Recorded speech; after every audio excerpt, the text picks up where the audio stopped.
Hello friends, थंडी special आज ना आपण बाजरी आणि पालकचे थालीपीठ बनवणार आहोत। तर त्यासाठी एक वाटण बनवून घेऊयात।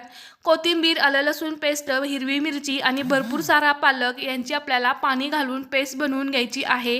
त्यानंतर बाजरीचं पीठ 1 कप आणि त्यामध्ये आवश्यकतेनुसार ज्वारीचं पीठ ॲड करून भरपूर सारी कोथिंबीर ॲड करूयात।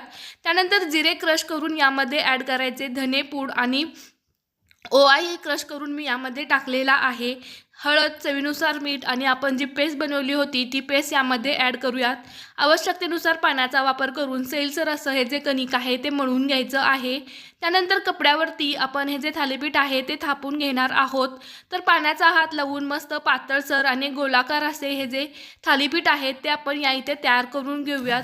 थालीपीठ व्यवस्थित असे मोठा झाला की त्यावरती अशा पद्धतीने होल पाडून तीळ आणि कोथिंबीर आपल्याला चिटकवून घ्यायचे आहेत। तर हाय फ्लेमवरती तवा छान गरम झाला की कपड्यासोबतच आपल्याला हे जे थालीपीठ आहे ते उचलून तव्यावरती टाकायचा आहे। तेल लावून मस्त दोन्हीही बाजूंनी खरपूस असा थालीपीठ भाजून घ्यायचा आणि दही किंवा सॉस सोबत मस्त थालीपीठ एन्जॉय करायचा।